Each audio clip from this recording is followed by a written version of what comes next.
क्या आप जानते हो बेसिक इलेक्ट्रिसिटी क्या है और रेजिस्टेंस वोल्टेज करंट की जो सिंपल कैलकुलेशन है वो कैसे करते हैं और इलेक्ट्रिसिटी का आविष्कार किसने किया? चलिए देखते हैं वीडियो। गुड मॉर्निंग, मैं हरिचंद आपके अपने चैनल टेक्निकल हरी में आपका स्वागत करता हूं। आज के वीडियो में हम बात करेंगे इलेक्ट्रिसिटी के बारे में। इलेक्ट्रिसिटी क्या है, इलेक्ट्रिसिटी कहां कहां प्रयोग की जाती है और इलेक्ट्रिसिटी कितने प्रकार की है और इलेक्ट्रिसिटी का प्रिंसिपल क्या है।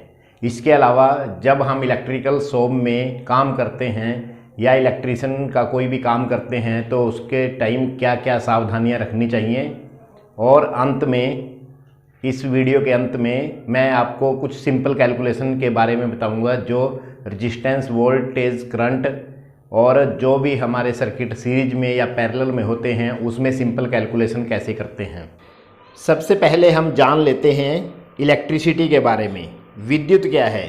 यह एक प्रकार की ऊर्जा होती है, एनर्जी होती है, जिसके प्रभाव से ही हम इसका एहसास कर सकते हैं।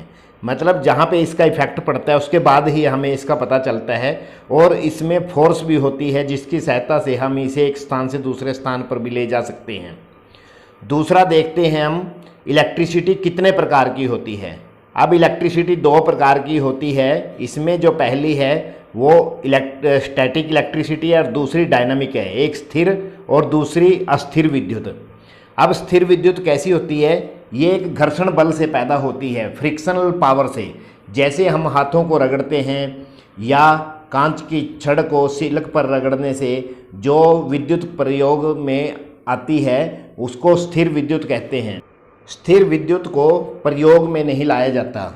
लगभग 2500 साल पहले जो यूनान के एक दार्शनिक ने, थेल्स ने इसका आविष्कार किया था। अब हम जानते हैं अस्थिर विद्युत के बारे में। आजकल जो विद्युत प्रचलन में है वह अस्थिर विद्युत है, और फैराडे नामक वैज्ञानिक ने चुंबक से जो बिजली पैदा करने की खोज की थी। इसमें जो हमारे सभी प्रकार के एसी व डीसी जनरेटर हैं, अल्टरनेटिंग करंट जनरेटर और डायरेक्ट करंट जनरेटर हैं, वो इसी विधि से, जो चुंबकीय विधि होती है, इसी से ही विद्युत उत्पन्न करते हैं। अब हम जानेंगे प्रिंसिपल ऑफ इलेक्ट्रिसिटी। विद्युत का जो सिद्धांत क्या है। यदि किसी कंडक्टर को किसी चुंबकीय क्षेत्र के बीच में या चुंबक के बीच में घुमाया जाए तो उसमें विद्युत उत्पन्न हो जाती है। तो ये मैग्नेटिक इफेक्ट होता है। जैसे हम किसी कंडक्टर को घुमाते हैं एक मैग्नेटिक फील्ड जनरेट हो जाता है, जिसके बाद ये विद्युत उत्पन्न होती है। अब आइए हम देखते हैं कि विद्युत का प्रयोग कहाँ कहाँ किया जाता है। विद्युत का प्रयोग मुख्य रूप से सबसे पहले तो लाइट के लिए ही किया जाता है, प्रकाश के लिए। उसके बाद जितनी भी प्रकार की इलेक्ट्रिकल मोटर्स हैं जो इलेक्ट्रिकल उसमें यूज होती हैं, जैसे ट्यूबवेल वगैरह में यूज होती हैं या फैक्ट्रीज़ में यूज होती हैं, और मशीनरी जो इलेक्ट्रिसिटी से चलती है। इसके अलावा जो फर्नेस होती हैं, जो इलेक्ट्रिक भट्टियाँ होती हैं, विद्युत ट्रेनें हैं जो आजकल ट्रेन्स हैं चली हुई हैं, और उसके अलावा जो घर में यूज होने वाले टीवी, कंप्यूटर, और इसके अलावा मेडिकल में जैसे अल्ट्रासाउंड और एक्सरे, और रसोई घर के जो अप्लाइंसेस, फ्रिज, एसी, ये सब इसी से चलते हैं। अब विद्युत के जो यूनिट होते हैं इसमें सबसे पहले विद्युत धारा, जिसको हम आई कहते हैं और उसको एम्पेयर में मापते हैं। दूसरा है वोल्टेज, जिसको वी से डोनेट करते हैं, और वोल्ट को वी इसका यूनिट है। रेजिस्टेंस आर है, जिसके यूनिट ओम में मापते हैं। विद्युत ऊर्जा पावर, जिसको वाट में मापते हैं हम पावर को। और उसके बाद हॉर्स पावर है, जैसे एचपी जो मोटरें होती हैं हमारी हॉर्स पावर में होती हैं। इसमें जो एक हॉर्स पावर होती है वो 746 वोल्ट के बराबर होती है। इसके अलावा जो हमारी जो विद्युत शक्ति होती है वो वोल्टेज गुणा करंट होती है। अब हम बात करते हैं इलेक्ट्रिकल शॉप में कार्य करते समय क्या क्या सावधानियां बरतनी चाहिए। अब किसी भी मशीनरी हो या स्विच हो या कोई भी टाइप का वो जो इंस्ट्रूमेंट है, जब तक उसको हाथ नहीं लगाना चाहिए जब तक हमें पूरी उसकी जानकारी ना हो। और कार्य करते समय ढीले कपड़े नहीं पहनने चाहिए, लूज़ क्लॉथ्स नहीं डालने चाहिए, टाइट होने चाहिए क्लॉथ्स, और पैर में चप्पल नहीं शूज होने चाहिए। और जो टूल का इस्तेमाल कर रहे हो वो पूर्णतः इंसुलेटेड होने चाहिए, नहीं तो करंट लगने का डर रहता है। और जैसे हम प्लायर यूज़ करते हैं किसी भी काम के लिए तो वो प्रॉपर इंसुलेटेड होना चाहिए उसका। और बिजली की जो नंगी तारें होती हैं उसको छूना नहीं चाहिए, नहीं तो करंट लग सकता है। और बिजली की जो आग बुझाने के लिए CTC फायर एक्सटिंग्विशर का यूज करना चाहिए। बिजली की जो आग होती है वो ग्रुप D की आग है और जो CTC फायर एक्सटिंग्विशर है इनमें कार्बन टेट्रा क्लोराइड गैस होती है जो इसकी बिजली की जो आग को बुझाने के काम आती हैं। इसके अलावा किसी और चीज़ का इस्तेमाल नहीं करना चाहिए। अब मैं आपको कुछ सिंपल कैलकुलेशंस के बारे में बताऊंगा जो इलेक्ट्रिशियन ब्रांच में यूज होती हैं। इसमें मुख्य रूप से 3 फैक्टर काम करते हैं, रेजिस्टेंस, वोल्टेज और करंट।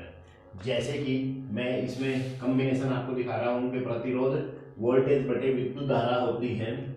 इसमें मान लो हमारे पास वोल्टेज है 220 वोल्ट और करंट है हमारे पास जो विद्युत धारा 4 एम्पेयर।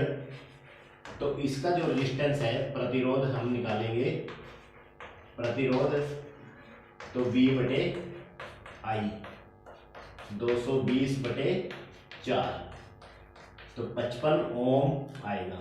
तो ऐसे ही अगर जो हमें रेजिस्टेंस कहीं दिया हो और वोल्टेज या करंट निकालना हो तो इसी कॉम्बिनेशन का यूज करके हम कोई भी सिंपल कैलकुलेशन कर सकते हैं। आइए आप देखते हैं कि अगर रेजिस्टेंस किसी DC सर्किट में लगे हों, सीरीज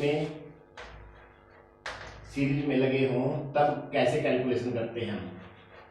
जैसे ये रेजिस्टेंस है, ये ऐसे, और ये वोल्ट है, किसी बैटरी से कनेक्ट है ये वोल्ट, और इसमें I ये करंट, और R1 R2 मान लो R1 8 ओम है और ये 10 ओम है। तो इसमें जो टोटल रेजिस्टेंस आएगा RT, टोटल रेजिस्टेंस आएगा R1 प्लस R2, तो इसमें R8 प्लस 10 ये 18 ओम रेजिस्टेंस हो जाएगा।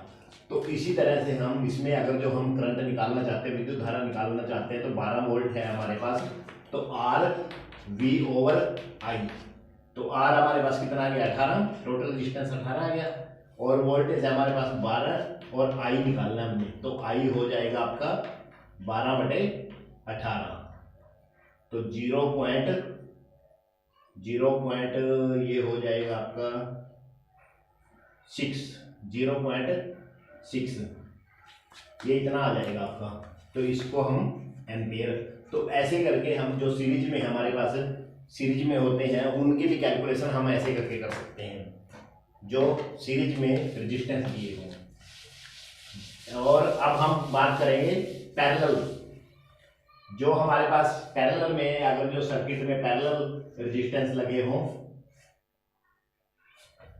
तब हम कैसे उनकी कैलकुलेशन करेंगे।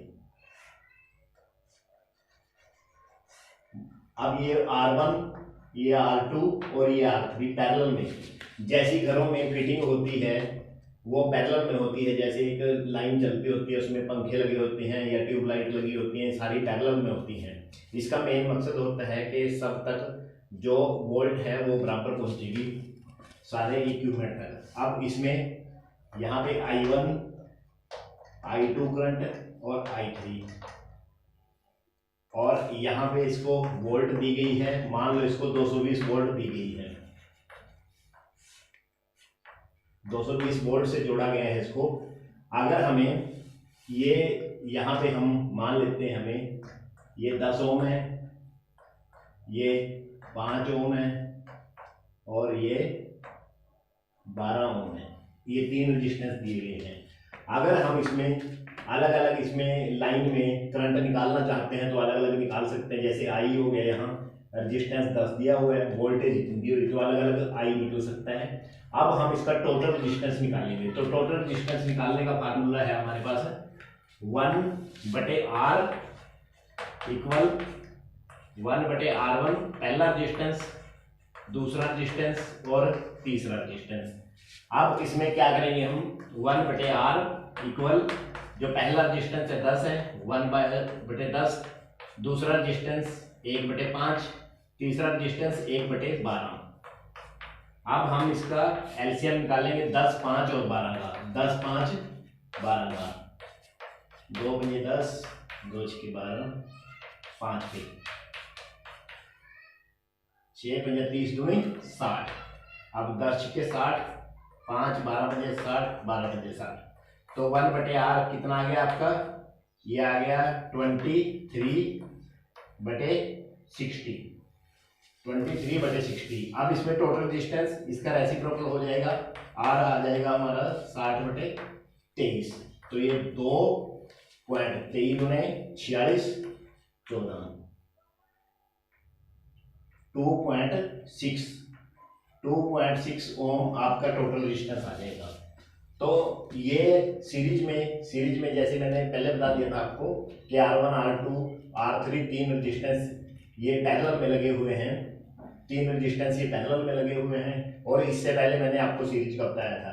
तो इसमें ऐसे करंट फ्लो कर रहा है, ये 220 वोल्ट से जुड़ा हुआ है ये सर्किट। और इसमें टोटल रजिस्टेंस निकालने के लिए 1/R1 plus 1/R2 plus 1/R3 ये ऐसे करके कैलकुलेशन करके 2.6 ओम का रेजिस्टेंस आया इसमें। तो ऐसे ही हम सिंपल कैलकुलेशंस जो कर सकते हैं इसमें सीरीज में कैसे करते हैं और पैरेलल में कैसे करते हैं, और रेजिस्टेंस, वोल्टेज या करंट उनको अलग अलग भी कैसे निकाल सकते हैं। Thank you. अगर आपको वीडियो अच्छा लगा है तो लाइक करें व शेयर करें और चैनल को सब्सक्राइब करें और ऐसे ही वीडियो देखते